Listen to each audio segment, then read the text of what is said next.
বিসমিল্লাহির রহমানির রহিম।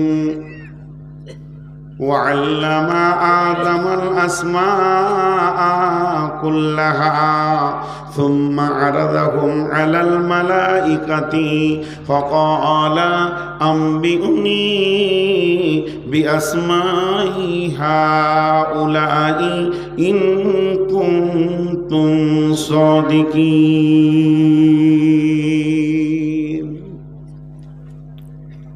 গভীর কথা আছে এটা দুনিয়ায় লয়, জান্নাতের কথা বলছি, দুনিয়ার কথা বলিনি।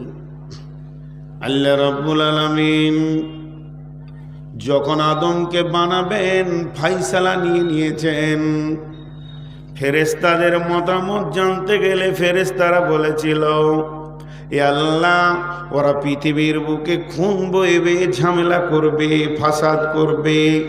নাহনু নুসাব্বিহু ওয়া নুকাদ্দিসু লাকা নাহনু নুসাব্বিহুকা ওয়া নুকাদ্দিসু লাকা ক্বালা ইন্নী আ'লামু মা লা তা'লামুন। আমরাই যথেষ্ট আপনার ইবাদতের জন্যে। আল্লাহ বললেন, আমি যা জানি তোমরা তা জানো না। এরপর আদমকে বানালেন। আদমের অবয়বটা সুন্দর করে আল্লাহ নিজের হাতে বানিয়েছেন। পৃথিবীর বুকে দুই চোখে যা দেখছি সবগুলো কোন ফায়াকুনের মধ্য দিয়ে হয়েছে। শুধু একটা জিনিসে আল্লাহ হাত লাগিয়েছেন, সেটা হলো আদমের অবয়ব বানিয়েছেন। আদমের ভিতরে আত্মা দিল, সঞ্চারিত হলো। এরপরে আদমের পিঠে হাত রেখে সমস্ত আত্মাকে বের করলেন। কিন্তু আল্লাহ তাবারাক ওয়া তাআলা আদম বনাম ফেরেশতা একটা প্রতিযোগিতার ময়দান বানালেন। একদিকে আদম আর একদিকে ফেরেশতা। জি, আমি বড় রাঁধুনি, তুমি বড় রাঁধুনি, কি আমার দেখা দরকার নাই। আগে সামান্য খাইয়া দাও, তারপরে বলবো কেমন রাঁধুনি। আমি বড় প্লেয়ার, তুমি কত বড় প্লেয়ার আমার দেখার দরকার নাই। আগে আমার সামনে 5খানা গোল প্রতিপক্ষকে ভরে দাও, তবেই তোমাকে বলবো বড় প্লেয়ার। 200টা রান কি 50টা রান প্রতিপক্ষ থেকে তুমি বেশি করো, তবেই তোমাকে প্লেয়ার স্বীকার করব। তো যখন দুই পক্ষ নামে, মধ্যখানে কে থাকে? ফুটবল। দুই পক্ষ যখন নামে, মধ্যখানে কে থাকে? Bat ball. তাহলে এই ব্যাট বলকে দিয়ে দুই বলকে পরীক্ষা করে একজনকে উত্তীর্ণ করা হয়, ফুটবলকে দিয়ে একজনকে উত্তীর্ণ করা হয়। ফেরেশতা আর আদম নেমেছেন, কে জিতবে কে জিতবে। মাঝে কে ছিল? জোরে বলেন, কে ছিল? শিক্ষা। সকলে জোরে বলেন, কে ছিল? শিক্ষা। আদম আলাইহিস সালাম মূর্খ, কিছুই জানেন না। পৃথিবীর প্রথম মাস্টারের নাম কি? টিচারের নাম কি? শিক্ষকের নাম কি? তিনি হলেন স্বয়ং আল্লাহ। আল্লাহ তাবারাক ওয়া তাআলা আদমকে কয়েকটি জিনিসের নাম শিখিয়ে দিলেন। মানে প্রাইভেট নিলেন, কোচিং নিলেন, টিউশনি নিলেন। যে ফেরেশতারা কেউ নাই। আল্লাহ বলেন, আদম, এটার নাম আলু, এটার নাম পেঁয়াজ, এটার নাম আদা, এটার নাম রসুন, এটার নাম আপেল, এটার নাম আঙ্গুর। এরকম বেশ কিছু মালের নাম বললেন। আদম একদিন ক্লাস করলো, কিছুটা শিক্ষা লোড হয়ে গেল, জ্ঞানের আলো আদমের ভিতরে ঢুকে গেল। এরপর আল্লাহ ফেরেশতাদেরকে ডাকলেন, মালগুলোকে সামনে রেখে আল্লাহ বললেন, ইয়া আদম আম্বিউনি বিআসমাই হাউলাই, এই জিনিসগুলির নাম তুমি জানো কি? তো বলো। আদম মুচকে মুচকে হাসছে, কারণ আদম ক্লাস করে ফেলেছে, টিউশনি পড়ে ফেলেছে, আদমের ব্রেনের বিকাশ ঘটে গেছে, আদম পড়াশোনা করেছে, যে কারণে মানুষ মানুষ হয় সেই কাজটা আদম করে ফেলেছে। এবার আল্লাহ বলছেন, হে ফেরেশতার দল, তোমরা একবার এই মালগুলোর নাম বলো। ফেরেশতারা মাথা নাম করে দিয়েছে, কারণ তাদের ক্লাস হয়নি। জিবরাইল মিকাইল জানে না জিনিসগুলির নাম কি, কিন্তু হযরতে আদম জানেন। আদম যখন একটা একটা একটা করে নাম বলে দিলেন, তখন ফেরেশতাদের মাথা নেমে গেল, আর আদমকে আল্লাহ ওপরে সম্মানে বসিয়ে দিলেন। এর জন্য আল্লাহ কোরআনে বলেছেন, হাল ইয়াস্তাবিল্লাযীনা ইয়ালামুন ওয়াল্লাযীনা লা ইয়ালামুন। একজন জাননেওয়ালা আর একজন না জাননেওয়ালা কোনোদিন সমান হতে পারে না।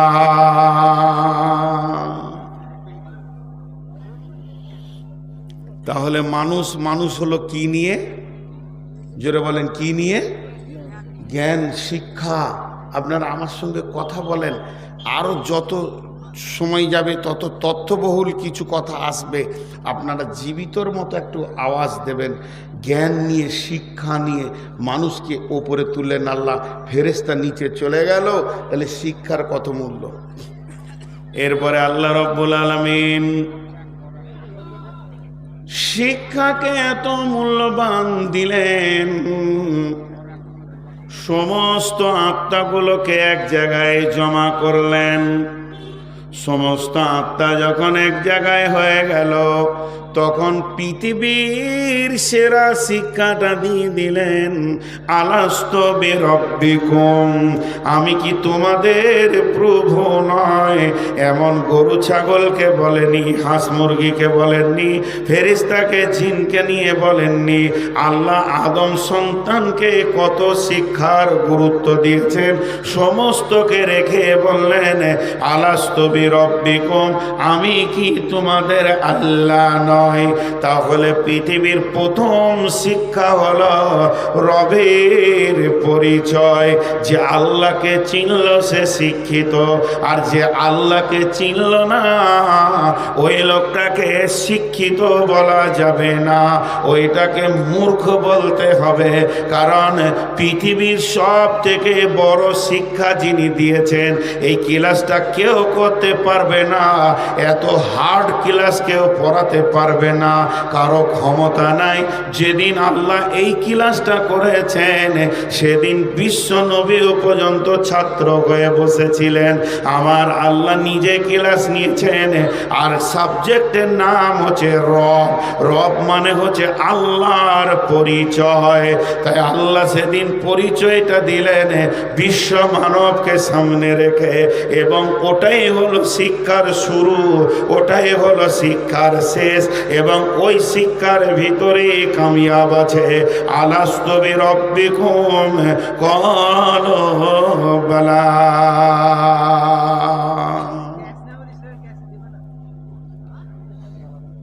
ভাগ্য ভালো ব্যাংকে চাকরি পায় নাই, তাহলে এক প্যাসেঞ্জার ঢুকতো না, কাস্টমার সব পালিয়ে যেত। ব্যাংকে 3 কোটি টাকা গুনে দেয়, কোনো সাউন্ড হয় না। জি, আপনারা আমার দিকে ধ্যান দেন। আল্লাহর ওয়াস্তে দিয়ে হাতগুলোকে ভিখারির মতো করে বলছি, 10টা মিনিট টাইম দেন, তত্ত্ববহুল 4টা কথা বলি, বাড়ি চলে যাবেন, আমি একাই থাকব। আমার বিশ্বাস, আমি আমার আল্লাহর উপরে ভরসা করে বলছি, যেখানে কত তথ্য কথা আছে আপনি আমি বুঝবো।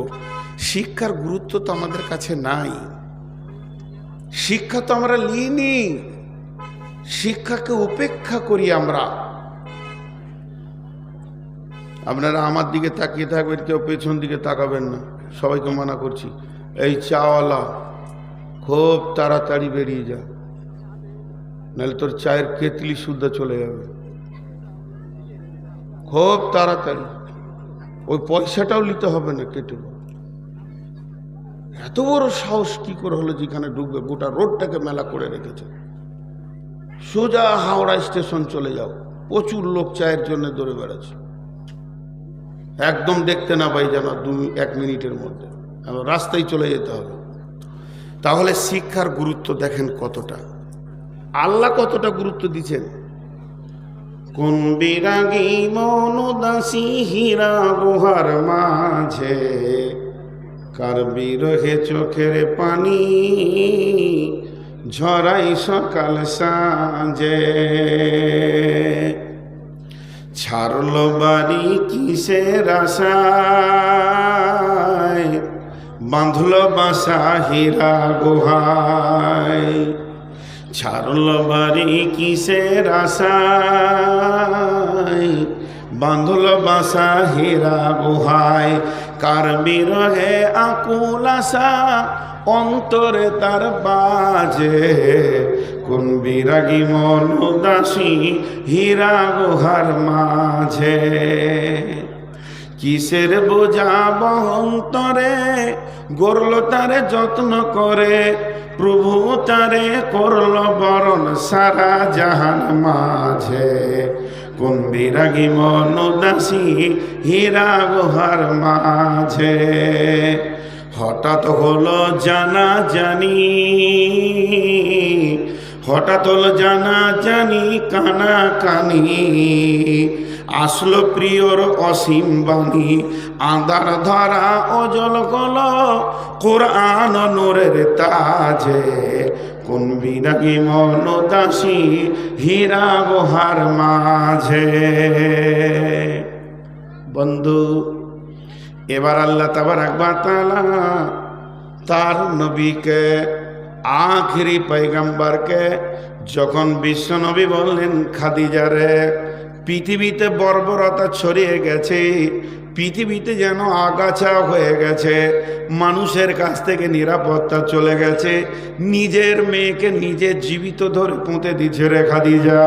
পৃথিবীর দিকে তাকানো যায় না, রাহাজানি চিন্তায় আর যেন রাস্তাঘাটে যেখানে সেখানে লুচ্চামি ডাকাত মদ জুয়া তাসে পৃথিবী যেন বর্বরতায় পরিণত হয়ে গেছে।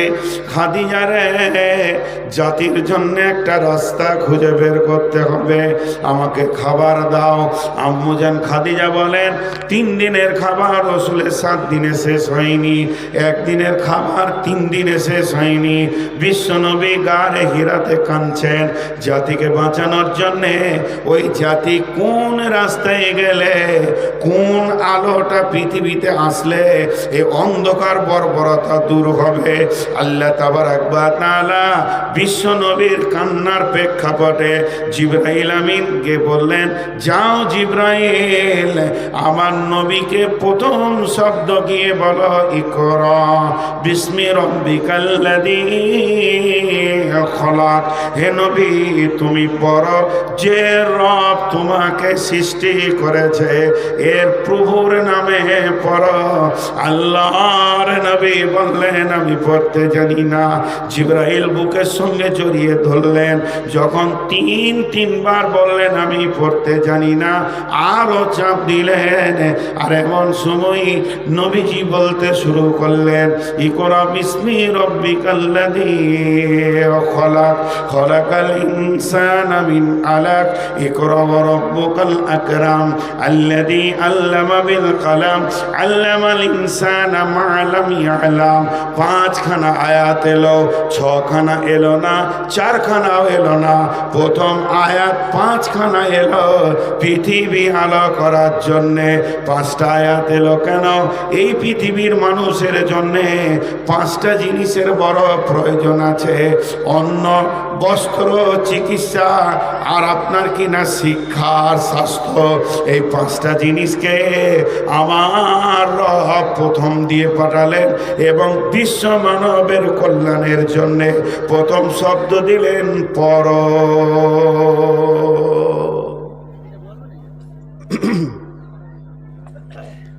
বিদ্যা যে শিখিয়াছে সুখী সেই জন, বিদ্যা যে শিখিয়াছে সুখী সেই জন, বিদ্যাহীন মানুষ পশুর মতন।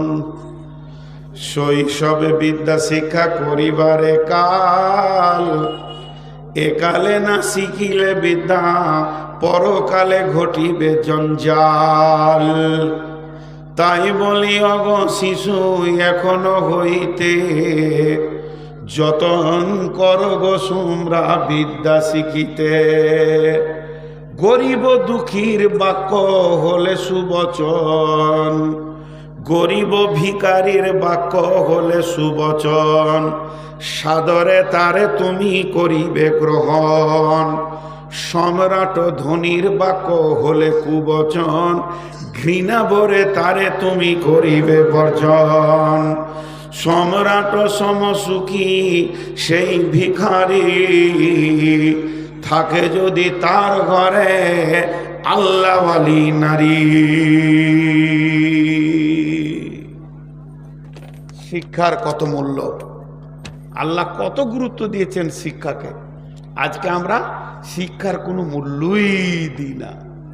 জি, শিক্ষার কোনো মূল্যই দিই না। চলেন এবার বিশ্ব নবীর কাছে যায়। দয়ার নবী, আখিরি নবী, নবীদের নবী, রহমতুল্লিল আলামিন, শফিউল মুজলাবিন। ও দয়ার নবী গো, আপনি শিক্ষার ব্যাপারে কি বলছেন বলেন। আল্লাহর নবী বলছেন, তালাবুল ইলমি ফারিজাতুন আলা কুল্লি মুসলিমিন। পৃথিবীর বুকে যতজন কালেমা তোমরা পড়েছো, মুসলমান হয়ে গেছো, আল্লাহকে আল্লাহ বলে মেনে নিয়েছো, আমাকে আখিরি পয়গম্বর বলে মেনে নিয়েছো, দ্বীনকে ইসলাম বলে মেনে নিয়েছো, তোমাদের জন্যে আমি বিশ্ব নবী ইলম শিখাকে ফরজ করে দিলাম।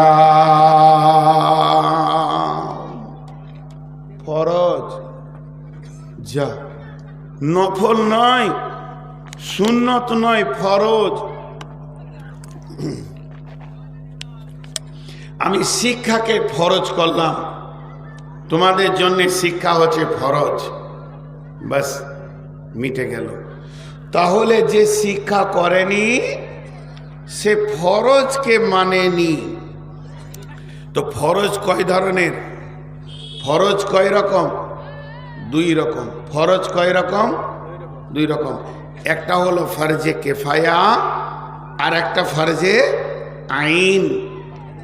একটা হচ্ছে ফরজে কেফায়া, আর একটা ফরজে আইন।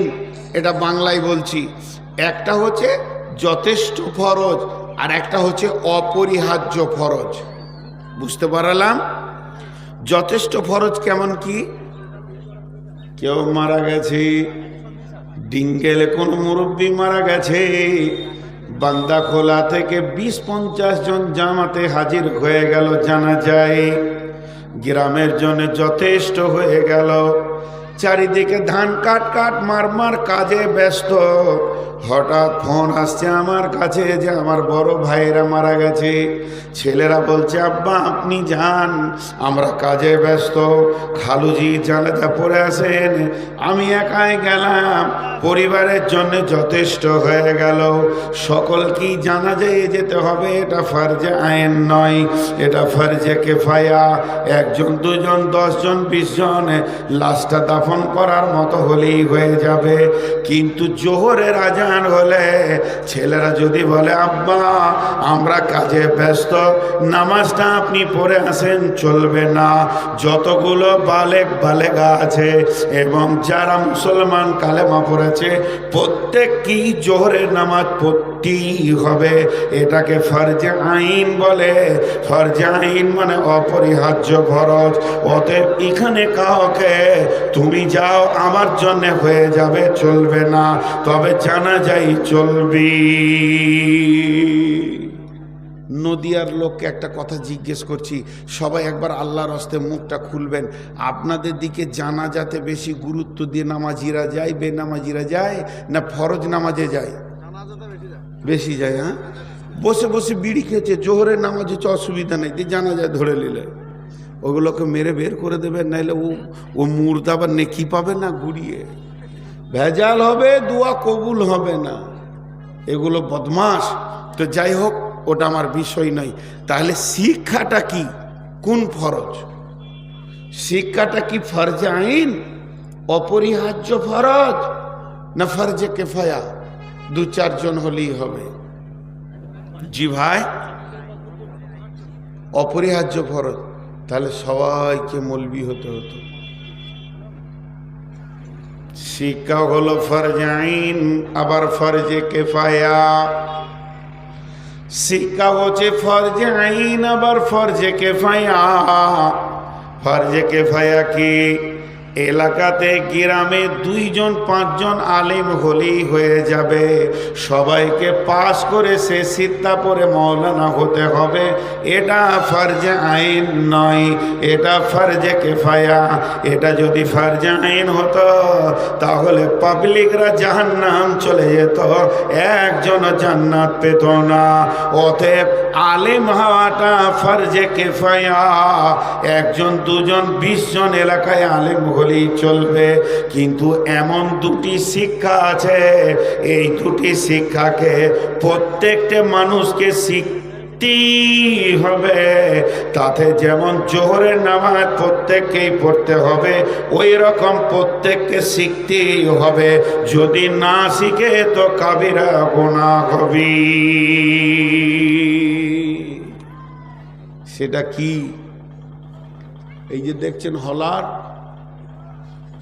হ্যাঁ, সাইজ কত? কয় ইঞ্চি হবে? 2 ইঞ্চি 2.5 ইঞ্চি। খুব মারলাম, বড় যাদের তো 2.5 ইঞ্চি 2 ইঞ্চি, ঠিক না ভুল? কুইন্টালের গরু ঢুকে গেছে, সাংঘাতিক ব্যাপার। এ হলার যে কত বড় মজবুত, এতে উঁটও পার হয়ে যায়। যায় কি যায় না? কথা বলে না, যায় কি যায় না? তেমনি শুনেলেন আল্লাহ তাবারক ওয়া তাআলা 2-1টা শিক্ষাকে, 2টি জিনিস শিক্ষাকে ফরজে আইন করে দিয়েছেন। আম্মা জান আয়েশা বলেন, ইয়া রাসূলুল্লাহ, ইয়া হাবিবাল্লাহ, দয়ার নবী, আপনি আমাকে পাক হওয়া শিখিয়ে দেন, আমি কেমন করে পাক হব? বিশ্ব নবী বলেন, আয়েশা রে, তোমাকে পাক হতে গেলে শিখতে হবে কি? প্রথমে তুমি রুজিকে পাক করো। কাপড় চোপড় যদি ময়লা হয়, না পাক হয়ে যায়, সাবান দিয়ে ধুলে পাক হয়ে যাবে। কিন্তু রুজিতে যদি হারাম ঢুকে যায় রে আয়েশা, তাহলে কি হবে? তার থেকে মাংস হবে, রক্ত হবে, হাড় হবে। এটা পৃথিবীর সাবান দিয়ে যদি সমুদ্রের পানিতেও তুমি ডুবো, আর তুমি পাক হবে না। এটা তখনই পাক হবে, সোনাকে যেমন খাদ বের করার জন্যে আগুনে এসিডে দেওয়া হয়, যতক্ষণ পর্যন্ত জাহান্নামের আগুনে তোমাকে না দেওয়া হবে, অতক্ষণ পর্যন্ত তোমার দেহ পাক হবে না। এইখানে যেন হারাম না ঢুকে। এইখানে কে বসে আছে? কাস্টম। এই অফিসারটা কে? কাস্টম। পচা মাল যেন না ঢুকে যাই, চেক আপ করবে। যদি কেকটা পচা হয়, সঙ্গে সঙ্গে বলবে খাস না, পেটে গোলমাল হবে। এই জন্য আল্লাহ কাস্টম বসিয়ে রেখেছে, আছে না? ঢুকতে দিচ্ছে না। তেমনি আমার নবী বলছেন, 1 নম্বর তোমার শিখা ফরজ, এই জায়গায় যেন হারাম না ঢুকে যায়।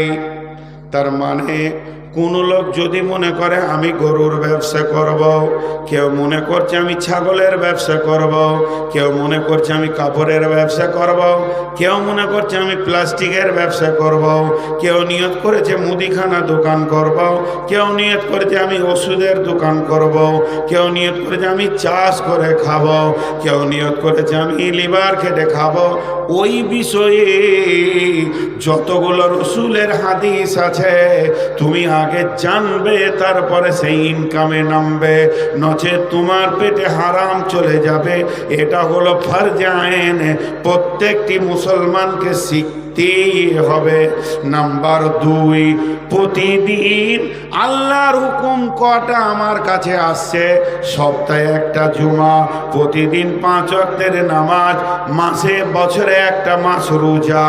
আল্লাহর হুকুমগুলো কেমন করে আমার কাছে আসছে, আর আল্লাহর নবী ওই হুকুমটা কিভাবে পুরা করে দিয়েছিলেন, কিভাবে সমাধান করেছিলেন, আল্লাহর হুকুমটাকে আল্লাহকে কিভাবে জমা দিয়েছিলেন, প্রত্যেকটি মুসলমানকে জানতে হবে। আল্লাহর হুকুম নামাজটা কেমন ভাবে পড়ব, রুজুটা কেমন ভাবে করব, এই দুটি শিক্ষা, একটা হলো ইবাদতগুলি আর একটা হলো ইনকাম, এই দুটি শিক্ষা করা ফরজ, শুধু ফরজ নয়, ফরজে আইন।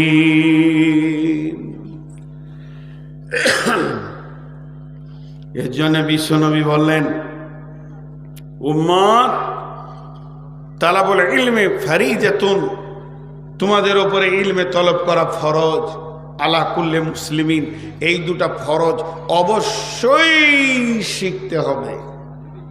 জি, শিক্ষাকে রাসূলুল্লাহ সাল্লাল্লাহু আলাইহি ওয়াসাল্লাম কত গুরুত্ব দিয়েছিলেন।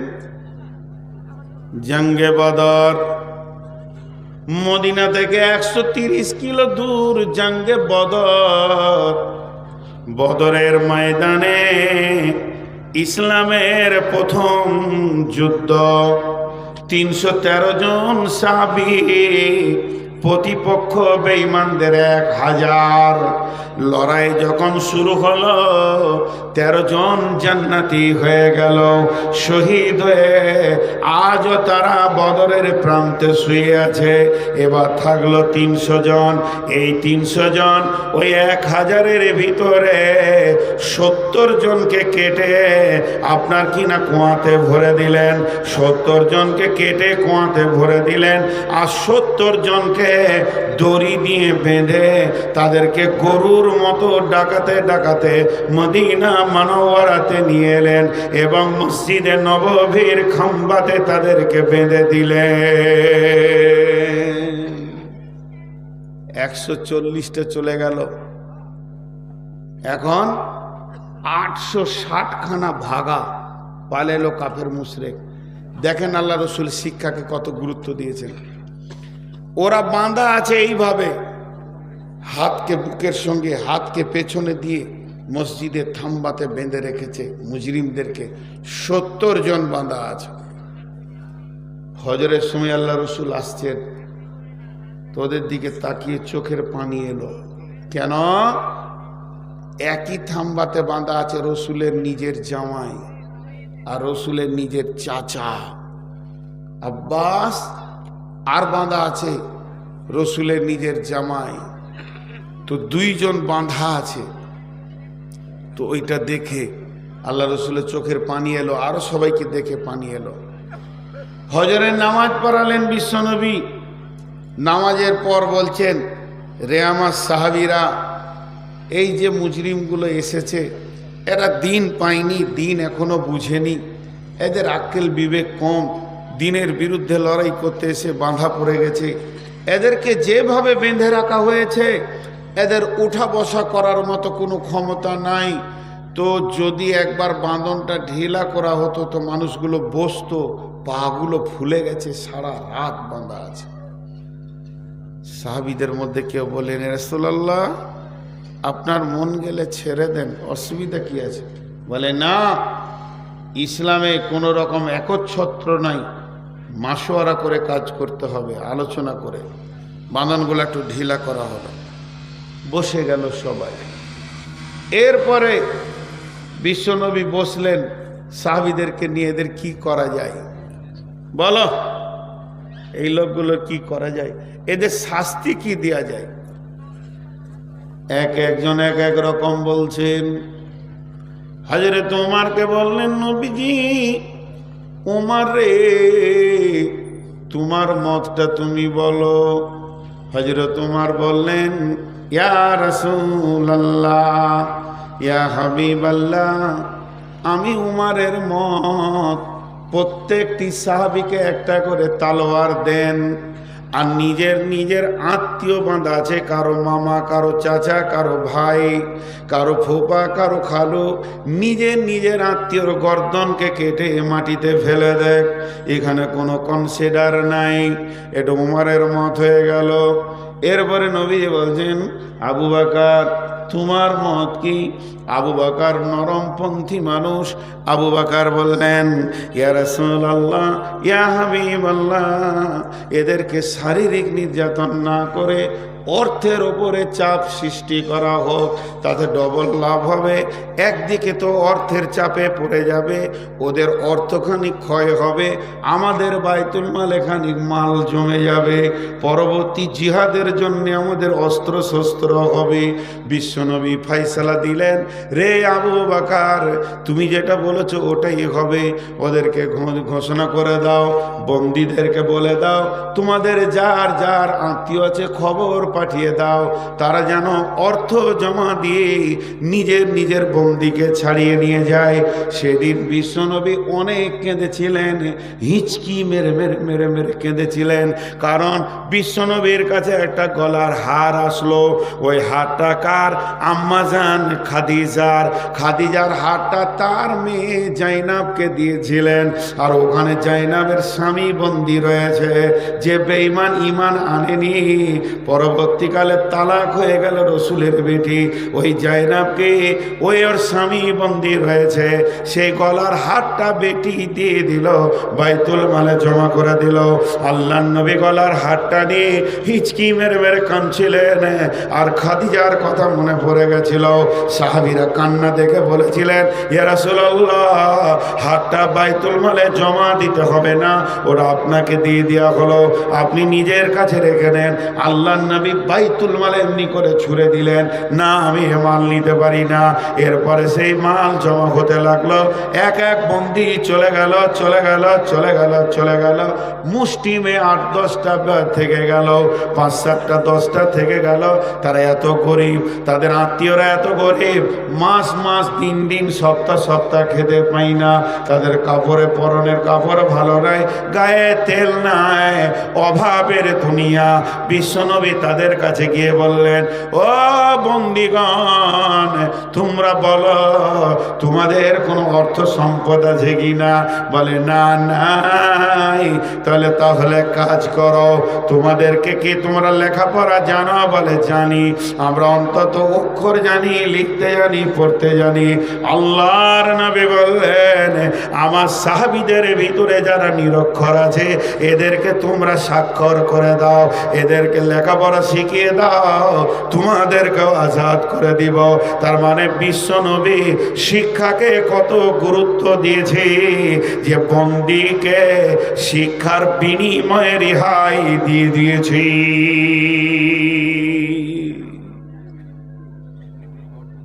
তারই উম্মত হতমূর্খ। জি, উঠিয়েন না, দাঁড়ান, আরো কিছু কথা আছে। একটা উপন্যাসের 2 লাইন বলি, 2 লাইন, বেশি লাইন। একটা লোক পানি জাহাজে সফর করছে, আর এরকম করে ও একটা বই পড়ছে, হাদিসের বই। ধরেন, জাহাজের কেবিন আছে, স্পেশাল জায়গা আছে, সেই স্পেশাল জায়গাতে বসে জানলার ধারে এমনি করে একটা বই পড়ছে, উপন্যাস পড়ছে এমনি করে, ধ্যানের সঙ্গে পানি জাহাজে পড়ছে। উপন্যাসটা ভালো করে খেয়াল করেন, পড়ছে। এমন সময় জাহাজের নাবিক বলছে, বন্ধুবর, নিয়তির ফায়সালা, আল্লাহর ফায়সালা, আসমানওয়ালার ফায়সালা, জাহাজের নিচের 3টি তলা ভেঙে তছরূপাত হয়ে গেছে। জাহাজ ধীরে ধীরে পানিতে ডুবতে রয়েছে। মাত্র কয়েক মিনিটের ভিতরে সম্পূর্ণ জাহাজটা পানির নিচে চলে যাবে, যেমন টাইটানিক চলে গেল। এই ঘোষণাটা যখনই মাইকে করে দিয়েছে জাহাজের বক্সে, তখন কি করবে যাত্রীরা? হাসবে, ভাই হাসবে। লাফালাফি, ধরাধরি, ছুটাছুটি শুরু করে দিয়েছে। আর ও তখন এমনি করে বই পড়ছে, ধ্যানের সঙ্গে পড়ছে, শুনেছে। এমন সময় একটা যাত্রী এসে বলছে, হতভাগারে আর পড়বি কত, তাড়াতাড়ি বই বন্ধ কর, এখন তুই মরবি, আর পরে তোর লাভ কি? এ ব্যক্তি উত্তর দিচ্ছে, বন্ধু তোর লাফিয়েও যা হবে, আমার বসে থেকেও তাই হবে, মরি তো যাব তো আধ লাইন পড়েলি। এর নাম শিক্ষা। শিক্ষার কত গুরুত্ব, শিক্ষার কোনো বয়স নাই। শিক্ষার শুরু হয়েছে কোথায় না আলামে আরওয়াতে, বিশ্বনবীকে শুরু করেছেন গারে হিরাতে। শিক্ষার শেষ কোথায়? বিশ্বনবী বলছেন, যখন কোনো মানুষ আপাপ করছে, মুমূর্ষু অবস্থায় রয়েছে, আজরাইল দেখে নিয়েছে, চোখের তারা উল্টে গেছে, তারপরও তার পাশে কালেমার তালকিন দাও। যদি তোমার শিক্ষাটা গ্রহণ করে নেয়, তার মানে মওতের 1 সেকেন্ড আগে পর্যন্ত ছাত্র হয়ে থাকতে হবে, তবেই নাজাত পাওয়া যাবে বন্ধুরে। অতএব শিক্ষা আর কত গুরুত্ব, আহাত থেকে লাহাত, কোল থেকে খাট পর্যন্ত শিক্ষার শিক্ষা। অতএব বন্ধু, শিক্ষাকে বিশ্বনবী কত গুরুত্ব দিয়েছি।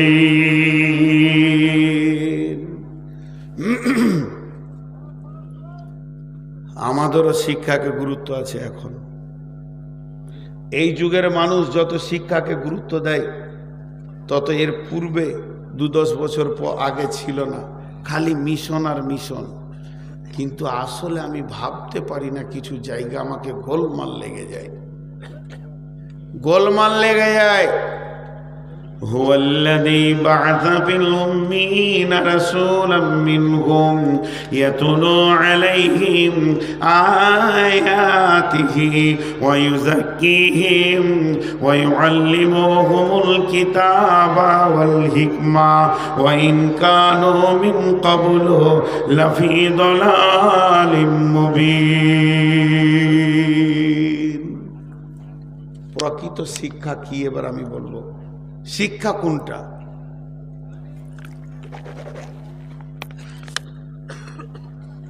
এখন আপনাদেরকে আমি একটা কথা জিজ্ঞেস করি, শিক্ষা ভালো না খারাপ? এতগুলি লোক উত্তর দিলেন না। শিক্ষা ভালো না খারাপ? আর একটু জোরে সাউন্ডটা নিতে চাইছি। শিক্ষা ভালো না খারাপ? এতক্ষণ আল্লাহ, রসুল এবং দার্শনিক দিয়ে বলে দিলাম শিক্ষা ভালো। এবার আমি শিক্ষার বিরুদ্ধে চলে গেলাম। শিক্ষা হলো খারাপ। পৃথিবীর সব থেকে জঘন্য জিনিস হলো শিক্ষা। আমি বিরুদ্ধে চলে গেলাম, আপনারা আমার এই বিরোধিতাটাকে কেটে দেবেন। আমি খুশি হব যে আপনার কাছে আমি একটা জ্ঞান পেলাম। কেন শিক্ষা খারাপ? কেন? খবরদার ছেলে পিলেকে পড়াবেন না, একদম না। যদি স্কুলে ভর্তি করেছেন, এক্ষুনি বের করে নিয়ে চলে আসেন। জি ভাই, তাহলে আপনারা আমার কথার উত্তর দেন। ওষুধে ভেজাল শিক্ষিতদের দেয় না মূর্খদের দেয়? জোরে বলেন। বর্তমান ডাক্তাররা যেভাবে মানুষের সঙ্গে ডাকাতি করে, অন্য কেউ করে কি? ডাক্তারখানা যাবেন, সঙ্গে সঙ্গে আপনাকে একটা প্রেসক্রিপশনে কোণে 28টা রিপোর্ট করতে বলবে, প্রয়োজনে অপ্রয়োজনেও বলবে। এরপরে আপনার ল্যাবরেটরির সঙ্গে তার কন্ট্যাক্ট আছে, ল্যাবরেটরি বলবে কোন স্যারের, বলো অমুক স্যার, আলাদা টুকে রাখলো।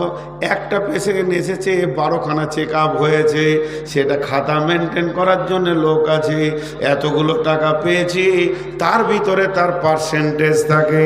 ওষুধ কোম্পানি ডাক্তারকে কিনে নিয়েছে, ট্যাবলেট কোম্পানি ডাক্তারকে গাড়ি দিয়েছে, ভিটামিন কোম্পানি ডাক্তারকে জামা জামা কাপড় দিয়েছে, যে চেম্বারটায় বসে চিকিৎসা করে সেটা মাসে ভাড়া লাগে না, সেটা ফার্মেসি দেয়, কারণ তার ফার্মেসিতে যে ওষুধটা রাখতে বলে সেটাই সে লিখবে। তাহলে একটা ডাক্তার সমাজের কলঙ্ক, একটা ডাক্তার সমাজকে বিলম্বিত করেছে, কষ্ট দিয়েছে। অতএব এটা কোনো চাষি করে না যে মানুষের জানকে নিয়ে খেলা করে না। আপনি চোখের পানিতে অঝোর নয়নে আব্বাকে, মাকে, সন্তানকে, বিবিকে কোলে করে তার সামনে কাঁদছেন, আসে মুছে হাত দিয়ে মনে করছে একটা পাকা খরিদ্দার চলে এলো, কপালে ইলিশ মাছ লেগে গেছে।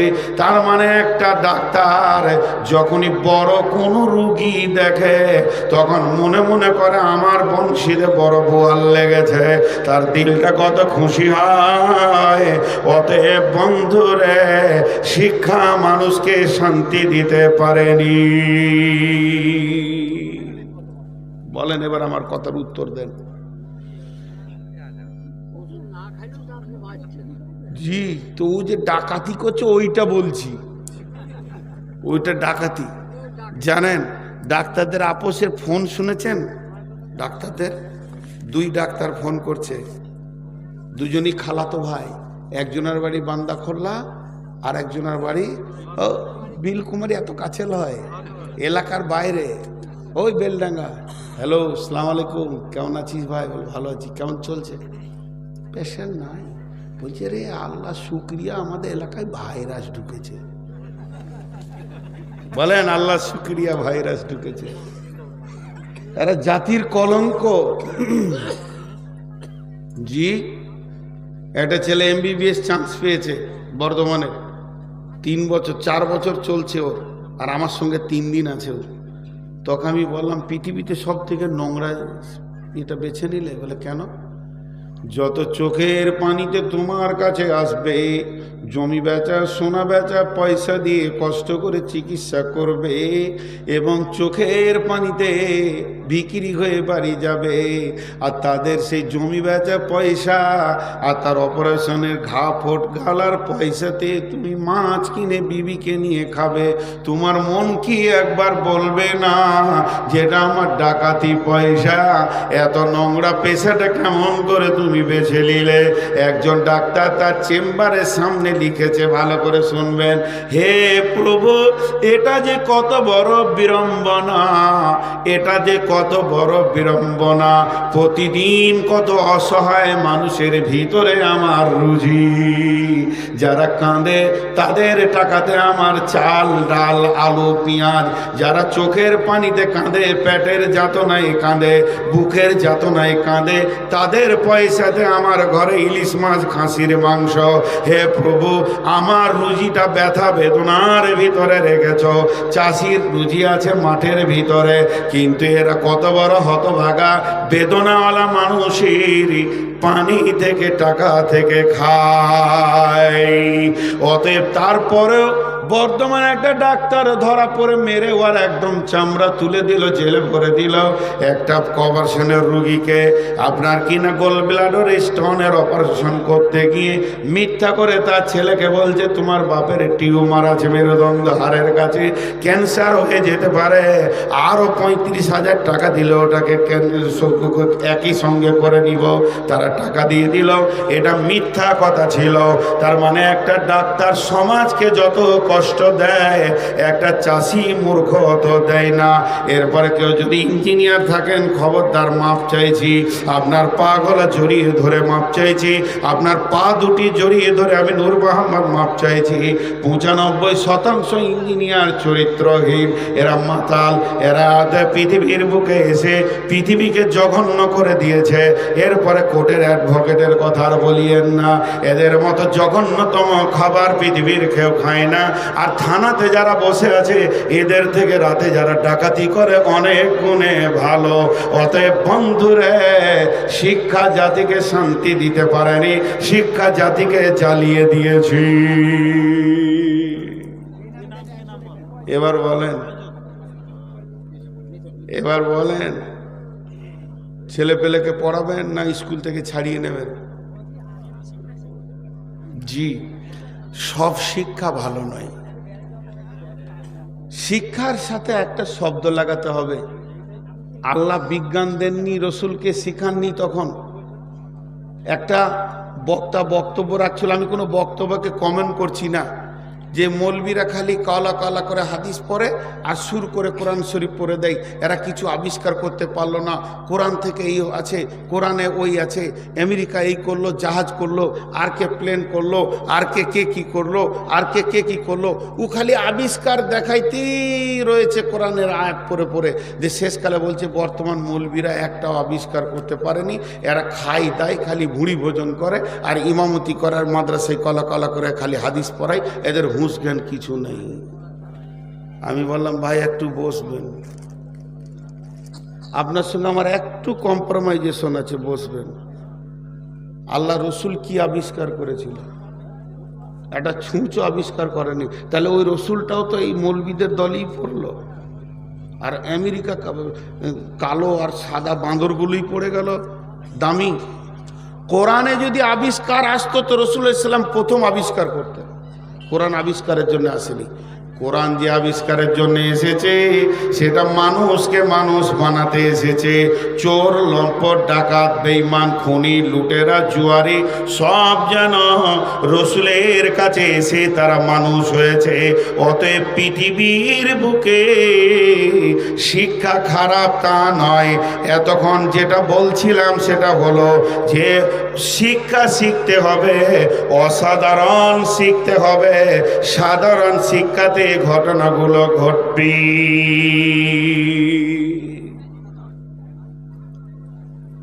আপনাদেরকে একটা কথা জিজ্ঞেস করছি, একবার উত্তর দিবেন খালি। ট্রেনে জেনারেল বগি, স্লিপার বগি, এসি 3 টায়ার, এসি 2 টায়ার আর স্পেশাল 5টা বললাম। জেনারেল বগি, স্লিপার বগি, এসি 3 টায়ার, এসি 2 টায়ার আর স্পেশাল মানে বগি, এই 5টার মধ্যে সব থেকে কমজোর কোনটা? জোরে বলে না, মুখ খোলেন, একবার মুখ খুলেন আল্লাহর রাস্তায় যে কজন আছেন। জেনারেল। জেনারেল মানে কি? সাধারণ। তাহলে জেনারেল শিক্ষা মানে কি বলেন? স্কুল, কলেজে, ভার্সিটিতে, মিশনে যেগুলো হয় এগুলো কি জেনারেল শিক্ষা না অন্য কিছু? জেনারেল শিক্ষা। এই জন্যই যদি আপনি জেনারেল বগিতে উঠেন, ছাগলের গোয়ালে ঢুকলি পায়ে খুঁড়ের দাগ লাগবেই, গরুর গোয়ালে ঢুকলে খুঁড়ের চাপে আপনার পা ছিঁড়ে যাবে। এগুলো ডাক্তার, মাস্টার, ইঞ্জিনিয়ার, থানার বড়বাবু, ছোটবাবু, মেজবাবু আর সিভিক বলেন, যারা জেনারেল থেকে এসেছে এদের চরিত্র তো গরু ছাগলের মতোই হবে। এদের আর দোষ কি আছে? অসাধারণ শিক্ষা যারা শিখতে পারবে তারা কোনোদিন বেঈমানি করবে না। শিক্ষার প্রথম কি আল্লাহ? শিক্ষার প্রথম কি আল্লাহ? শিক্ষার মধ্যস্থ কি আল্লাহ? শিক্ষার শেষ কি আল্লাহ? তার মানে আমার আল্লাহ তার নবীকে প্রথম আল্লাহ শিক্ষা দিয়েছেন। নবীজি আল্লাহর সঙ্গে পরিচয় ঘটিয়েছেন সাহাবীদেরকে। এই ধরনের যদি আল্লাহ শিক্ষাটা প্রথম এসে যায় তাহলে পৃথিবীর কোনো মানুষ বেঈমান হবে না, চোর হবে না, লম্পট হবে না, দাগাবাজি করবে না, তারা সুন্দরভাবে জীবন চালাবে। আমরা জেনারেল শিক্ষায় ছেলেগুলোকে দিয়ে দিয়েছি, এই জন্য পৃথিবী বিলম্বিত হয়ে গেছে। আর যদি অসাধারণ শিক্ষাটা শিখাতাম তাহলে আজ ওষুধে ভেজাল থাকতো না, আপনার কি না ভেজাল থাকতো না, ডাক্তারের ভিতরে ভেজাল থাকতো না, বিচারের ভিতরে কোর্ট কাচারি মামলায় না থাকতো, বড় বাবুর ভিতরে ঘোষের ভেজাল, সমস্ত ভেজাল মরে যেত যদি অসাধারণ শিক্ষা আমাদের ভিতরে থাকতো। কথাটা বুঝাতে পেরেছি? কথাটা বুঝতে পেরেছেন আপনারা? এবার চলেন, ডাক্তাররা ভালো না খারাপ? জি ভালো, কারণ ওদের কাছে সাধারণ শিক্ষাটা আছে, অসাধারণ শিক্ষাটা নাই। জোরে বলেন, সাধারণ শিক্ষাটা আছে, অসাধারণ শিক্ষাটা নাই। আমার কাছে ইনশাআল্লাহ অসাধারণ শিক্ষাটা আছে, আলিমের কাছে অসাধারণ শিক্ষা আছে। ওই ডাক্তার যে লিখেছে তার সঙ্গে আর একটা লাইন জুড়ে দেবো, দেখবেন কলিজাটা ঠান্ডা হয়ে যাবে। অসাধারণ থেকে দিব এবার, অসাধারণ থেকে। ধ্যান দিয়ে শুনেন, দামি কথা হচ্ছে, মানুষ কেন উঠছে আমি বুঝছি না। ধ্যান দিয়ে শুনেন, অসাধারণের একটা লাইন দিচ্ছি। হে প্রভু, এটা যে কত বড় বিড়ম্বনা, প্রতিদিন কত অসহায় মানুষের ভিতরে আমার রুজি। আরেকবার বলছি, এটা সাধারণ শিক্ষা থেকে। হে প্রভু, এটা যে কত বড় বিড়ম্বনা, প্রতিদিন কত অসহায় মানুষের ভিতরে আমার রুজি।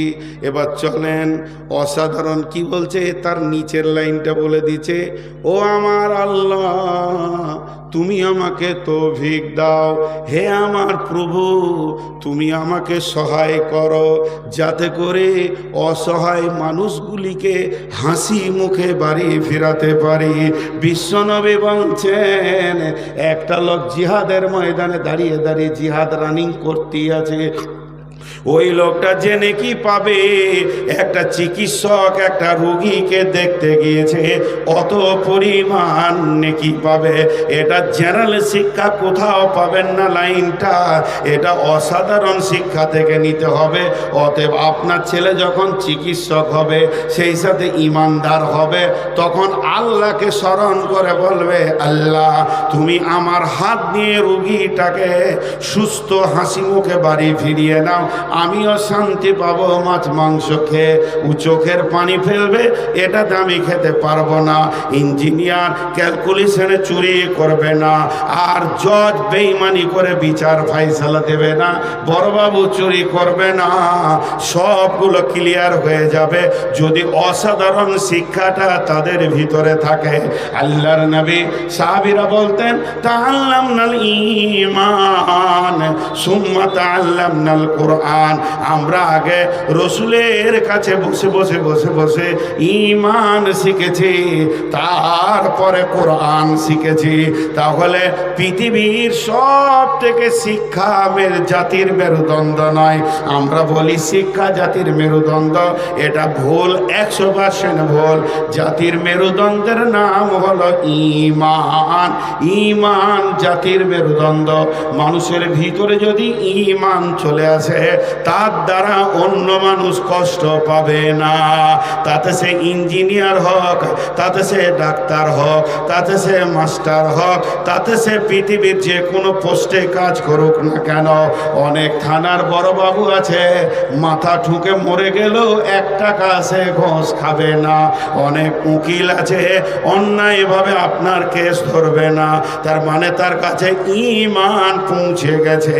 তাহলে পৃথিবীর সব থেকে দামি শিক্ষার নাম হলো ঈমান।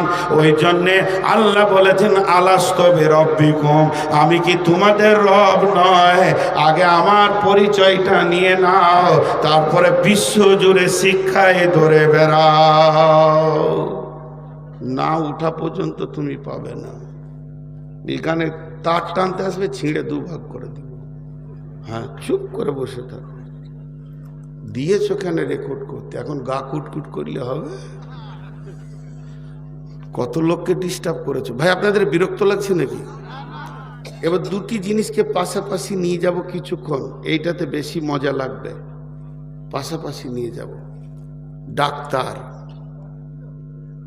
ডাক্তার, চিকিৎসক। আচ্ছা, জেনারেল যদি না পড়বে তো চিকিৎসক হবে কি করে? দেখেন, 2টি কথা আপনাদের সামনে বলে দিচ্ছি। হাদিস, চিকিৎসকের সমস্ত বুদ্ধি শেষ হয়ে যাবে। কি? বিশ্বনবী বলছেন, বিশ্বনবী বলছেন, 2টি হাদিসকে মন দিয়ে শুনলেন। বিশ্বনবী বলছেন, প্রতিদিন পৃথিবীতে 2 বার জান্নাতের হাওয়া বয়, একবার আসর পর আর একবার ফজর পর। নবীজি বলছেন, উম্মাত, ওই সময়ই তোমরা বিছানায় ঘুমাবে না, ওই দুটি সময় জমিনে বিচরণ করে হাওয়াটা গায়ে নেবে, আর জান্নাতের হাওয়া যার গায়ে লেগে যাবে, জান্নাতে যেমন রোগ নাই পৃথিবীর বুকে তার রোগ থাকবে না। একটা হাদিস। নাম্বার 2, বিশ্বের সব থেকে বড় চিকিৎসক আল্লাহর নবী বলছেন, ভোগ লাগিয়ে খানা খাও আর ভোগ থাকতে খানা ছেড়ে দাও, তোমার জীবনে কোনো রোগ হবে না, সুস্থ জীবন দেখবে। আমাদের অবস্থা কি জি ভাই? আমাদের অবস্থা কি? সকালে বেশি খাই নাই, আর আবার নদিয়ার লোক আবার বাসি ভাত খায়, 3 থালা বাসি ভাত খেয়েছে, তারপরে মোড়ে এসে বলছে 4টা পুরি দে, এই পর্যন্ত চালিয়েছে। দিয়ে বলছে দেখি 2টো সিঙ্গাড়া নিয়ে 1 কাপ চা, চায়ের পর 2টো কোল্ড ড্রিঙ্কস ডক ডক করে মেরে দিলে, এই পর্যন্ত চলে এসছে। সুবহানাল্লাহ, এত খোয়া খেয়েছে। বিয়ের বরযাত্রী পেয়েছে তো লুচিতে পুরিতে পেটে ভাতে লোড করতে করতে এই পর্যন্ত, শেষকালে এসেছে ল্যাংচা। ওরে সুবহানাল্লাহ, কি ভুল করেছি, দে 2টো ভরে দিলে, 2খানা মুখের কাছে এসে হাজির হয়ে গেছে। এরপরে বলছে এই যে নবদ্বীপের 1 নম্বর দই আছে, ইন্নালিল্লাহ, লুচিতে নিচেটা ভর্তি হয়ে গেল, দাও মুখের কাছে, মুখে আছে। তারপরে বলছে দইয়ের ক্ষীরের দই, বলছে এটা কোথায় যাবে বাপ, দেখি ঠোঁটের সামনে নামিয়ে দে, আর ভিতরে যাওয়ার কোনো বিষয় নাই, পেটে কিন্তু আছে ময়দার লুচি, ওইকে একটা পাক মেরেছে, গ্যাস হয়ে গেছে। ওই অবস্থাটি ডাক্তারখানা দিয়েছে, স্যার খুব পেটে লাগছে। বলে কি হলো? অনেক লোড করে ফেলেছি বিয়েতে উল্টোপাল্টি করে। ডাক্তার বলছি যে ওষুধ খেতে হবে। বলছে এখনও তো দইটা ঢুকে নাই, তা ট্যাবলেটে সিরিয়াল পড়বে কখন, ও কাজ করবে জিয়ে কখন? ডাক্তার বলছে তাহলে একটা ইঞ্জেকশন মেরে দিই, যে ইঞ্জেকশনটা রেডি করে এখানে নিয়ে গেছে। বলছে দাঁড়ান দাঁড়ান, নিচে নামার দিচ্ছেন না ওপর দিকে বমি করার দিচ্ছেন? যদি বমি করার দেন, দই কিন্তু এইখানে আছে, এই কাজ করা যাবে না। কি খোয়া খায়, তখনই ঠান্ডা তখনই গরম। আর যে পাকস্থলীটা আছে ও আল্লাহকে বলে, আল্লাহ কোন জালেমের পাল্লায় পড়েছি রে, হ্যাঁ, এর হুঁশ জ্ঞান নাই কখন খেতে হয়। শুনেলেন বাগদাদ থেকে একটা চিকিৎসক মদিনায় এসেছে, সত্য ঘটনা, ইতিহাস। বাগদাদ থেকে একটা চিকিৎসক মদিনায় এসেছে। 1 সপ্তাহ গেল, 2 সপ্তাহ গেল, 3 সপ্তাহ গেল, 4 সপ্তাহ গেল, কোনো খরিদ্দার নাই, মানে রুগী নাই। এই করতে করতে 2 মাস চলে গেল, কোনো রুগী নাই। এমন সময় একজন সাহাবী পেরিয়ে যাচ্ছেন, চিকিৎসক বলছে ভাই এদিকে আয়। বলছে তোর সাথে আমার দরকার নাই, আমার তো রোগী নাই, তা তোর কাছে কেন যাব? বলছে আয় ভাই একটু কথা বলি, 2 মিনিট আয়। ও রাজি হয় না, জোর করে রাজি করলো, তোর চেম্বারে এসে বললো, বলছে শরীরটা কেমন লাগছে? বললাম তো তোর সঙ্গে কথা নাই। তখন বলছে বল ঘুম কেমন হয়? বলছে বেশি বকিস না, এগুলো কোনো প্রয়োজনই নাই, আমাকে আল্লাহ সুস্থ রেখেছে। আমার নবী বলছেন যে তুমি এইভাবে চলবে, তার জন্য আমি সুস্থ আছি। এরপরে বলছে খাওয়া দাওয়া কেমন রুচ আছে? তখন চিকিৎসককে বলছে শুনে লও, আমি রসুলের একটা হাদিস তোমাকে বলে দিই। আমার নবী বলেছেন ভোগ লাগিয়ে খানা খাও, আর ভোগ থাকতে হাত বা থালা থেকে তুলে লাও। ভোগ লাগিয়ে খানা খাও আর ভোগ থাকতে থালা থেকে হাত তুলে লাও। তখন চিকিৎসক বলছে আমার মালগুলিকে গুটিয়ে মাথায় তুলে দাও, মদিনায় কোনো রোগ হবে না। জি, আমাদের রোগ আমরা টেনে এনেছি। সারা রাত ফেসবুক চালাইছে, আর ফজরের পর থেকে এক ঘুমে 11টা। গায়ের ওইটা ভালো ছেলে, বাপের যোগ্য ছেলে, যেটা 11টায় উঠে আর কি। হ্যাঁ, কথা ঠিক বলেছি না বল? হ্যাঁ, আর বিকেল বেলায় ঘুম মারছে, আর সন্ধ্যার সময় কুকুরের মতো অজাগাতে ডিউটি করে বেড়াচ্ছে।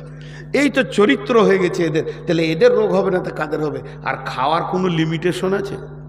হ্যাঁ, কোনটার পর কি খেতে হয়? গরমের পর ঠান্ডা, মাছ মাংস একসঙ্গে রসুল খেতে মানা করেছে।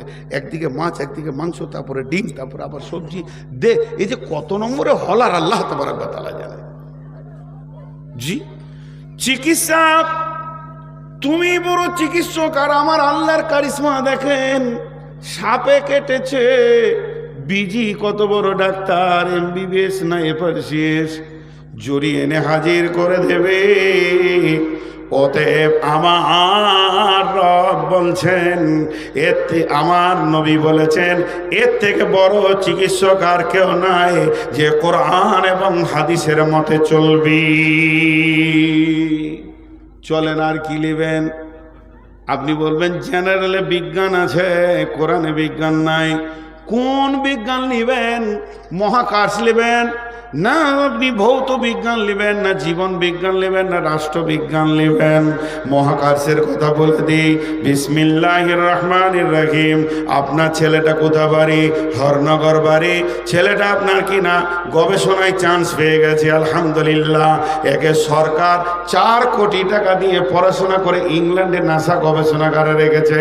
এই চাঁদে থেকে ঘুরে গেল, আলহামদুলিল্লাহ। বহুত কিছু করেছে, বাহ বাহ বাহ বাহ। ইন্ডিয়ার একটা ফেমাস ছেলে, ছেলেটার নাম কি? জসিমউদ্দিন। জসিমউদ্দিনকে একবার নিয়ে আসেন, ওকে খুঁটির ওই পাশে চেয়ারে বসিয়ে দেন। জসিমউদ্দিন, তুমি চাঁদে গেছিলে? হ্যাঁ। চাঁদের খবর দাও। বলে সেখানে কলঙ্ক আছে, সেখানে দাগ আছে, ফাটল আছে। একজন বিজ্ঞানী বলেছে মানুষ কোনোদিন চাঁদে যেতে পারবে না, কারণ বিজ্ঞানীরাই বলছে যে চাঁদের নিজস্ব কোনো আলো নাই, সূর্যের আলো আলোকিত হয়। তা সূর্যের আলো হলে যে তাপটা চাঁদ থেকে রিটার্ন হয়ে পৃথিবীতে পড়বে, ওই জায়গায় গেলে ওই তাপকে সহ্য করার মানুষের ক্ষমতা হবে না, কারণ আগে চাঁদে পড়বে তারপরে পৃথিবীতে রিটার্ন হবে। এই পরিমাণ তাপ কোনোদিন নিতে পারে না। একজন বিজ্ঞানী বলছে পূর্ব থেকে পশ্চিমে পৃথিবীটা 1000 কিলোমিটার গতিতে ঘুরছে, আর একজন বিজ্ঞানী বলছেন পশ্চিম দিকে পূর্ব দিকে ঘুরছে। আল্লাহ তাবারাক ওয়া তাআলা কোরআনের ভিতরে সব কিছু ক্লিয়ার করে দিয়েছেন।